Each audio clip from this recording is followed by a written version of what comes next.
First, I want to thank the TEDx 10UQ folks for organizing.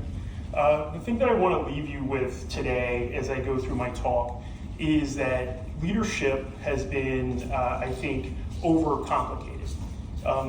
It is a simple arithmetic for being a leader.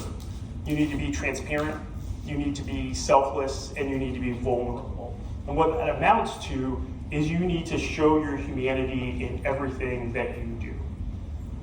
In 2005, as a junior officer, a brand new diplomat, I was posted to Najaf, Iraq. I was sent there essentially to enlist allies in the reconstruction of Iraq, to advance American priorities, and to do right by Iraqis. When I arrived, I was given a personal security detail. I was given a local employee, 2 pistols, and a phone, cell phone full of contacts.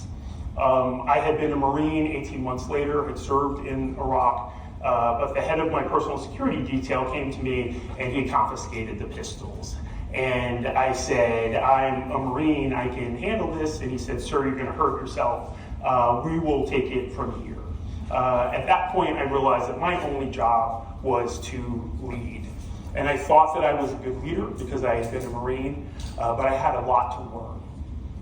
There was a young cleric, his name was Sheikh Raid. He ran a charity for the widows of police and soldiers. And as you might imagine, in 2005, there were a lot of widows. He was trying to do right by his families. I convinced him that working with me was the right thing to do, that working with the United States was the right thing to do.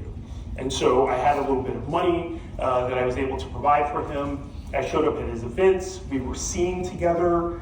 I thought that I was doing a great job of leading. And then one morning, Sheikh Raid was coming to see me at our little base, and just outside the gate of our base, he was ambushed and he was killed. It was clear to me that he was killed because of his association with me. And the thing that I regret the most, having made his wife a widow and his kids orphans, was that I was, in that case, a bad leader. Every day in Najaf, I faced fear. I was scared.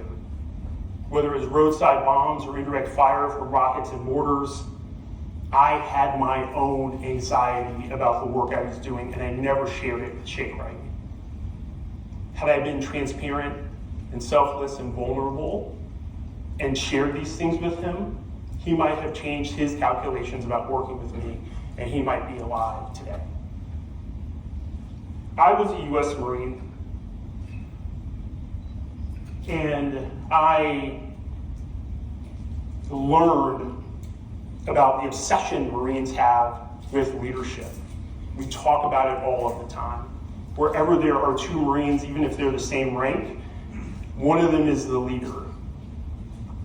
We are obsessed with the idea that leadership creates heroes. But what it also does is it creates saints and gods and unattainable examples of what a leader is. When I was in the Marine Corps, I had a boss who never let us see him sit down. It was ridiculous. I don't know what he was trying to teach us, but what he taught us was, in order to be a good leader, you need to do the sort of things that the people following you cannot do. And so, following my time in Najaf, I had the opportunity to work with really remarkable leaders, to learn from their example. I was Hillary Clinton's special assistant. I worked at the White House as the director for Iraq for the National Security Council, worked with then Vice President Biden on Iraq. I worked with Marine Corps General John Allen on counter-dash. And I learned so much about the selflessness it takes to be a good leader. And so in 2017, I was named Consul General for Basra and Southern Iraq. And when I got there, we started doing such good for Southern Iraq. We were working with politicians and working with students and working with charitable organizations and activists and women and churches. It was, by all accounts, some of the best diplomatic work that had been done in Iraq. And then in 2018, in the fall, we were attacked. And Secretary of State Pompeo decided that we were going to have to close our mission.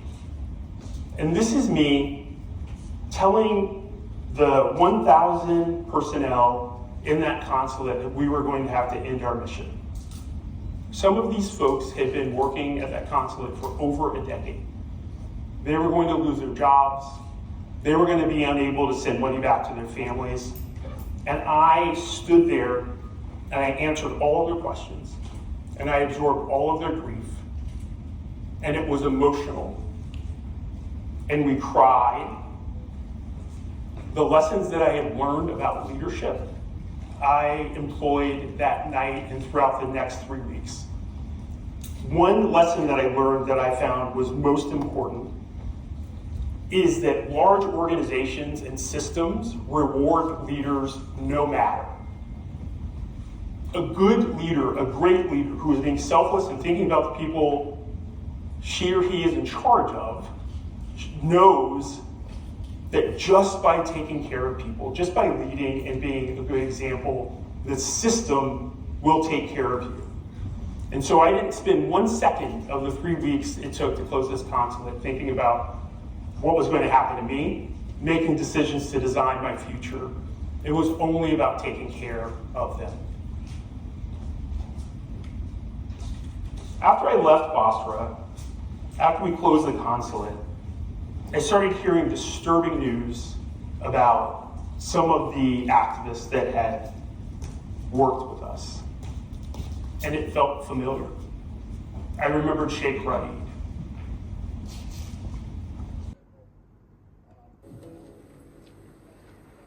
Lodger told me she'd been threatened by the militias before, after she attended a Women's Day event at the US consulate with her best friend Riham Yaqub.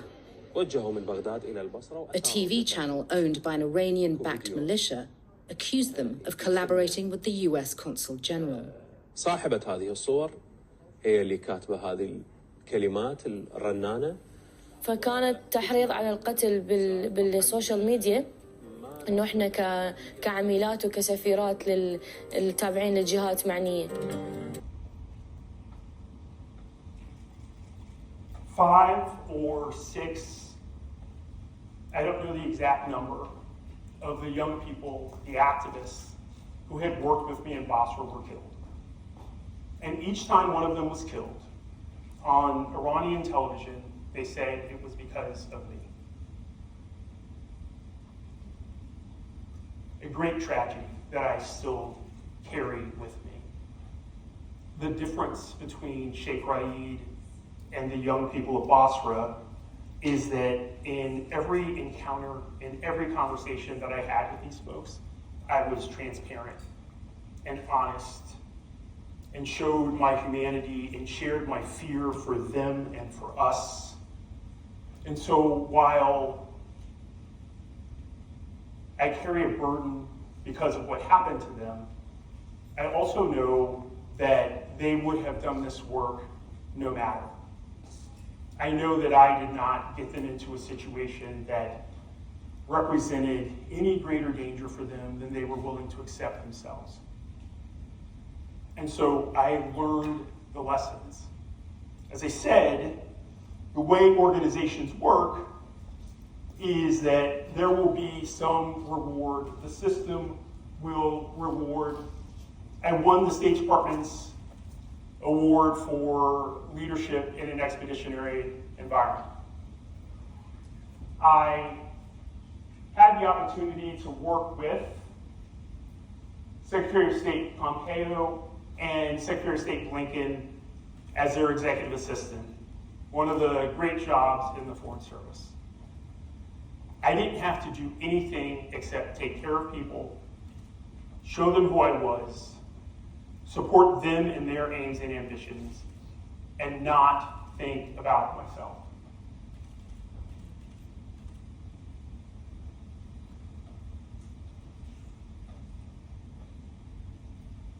It may seem, because of the kinds of examples that I have used, that it takes an extreme environment to become a great leader. It doesn't. Transparency, vulnerability, selflessness work just as well in Iraq during the height of the war as they do as a local bake sale, as they do in a group project for university students. That's the most important thing. These are universal truths about leadership. Making yourself an unattainable goal or ideal is the opposite of good leadership. In 1980, Senator Ted Kennedy gave what is considered one of the great political speeches in American history. He was conceding in this speech that he would not be the Democratic nominee for president and that President Jimmy Carter would be. It is held up as one of the defining examples of how a leader shares who they are in moments of difficulty. In the words of Tennyson that my brothers quoted and loved, and that have special meaning for me now, I am a part of all that I have met. Too much is taken, much abides. That which we are, we are.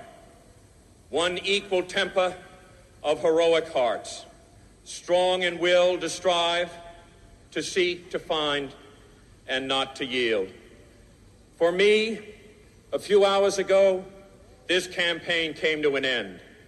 For all those whose cares have been our concern, the work goes on, the cause endures, the hope still lives, and the dream shall never die.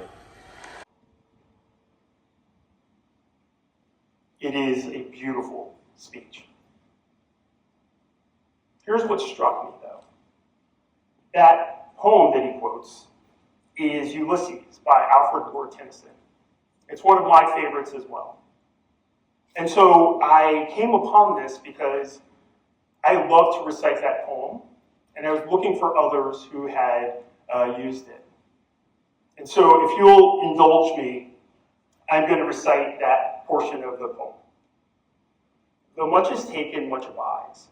And though we are not now, that strength which in old days moved heaven and earth, that which we are. One full temper of heroic heart, made weak by time and fate, but strong in will, to strive, to seek, to find, and not to yield. I wonder if you noticed the difference between my recitation and his. The senator, in this moment that is remembered as this great bit of transparency and selflessness, especially for a politician, omitted the words, made weak by time and fate.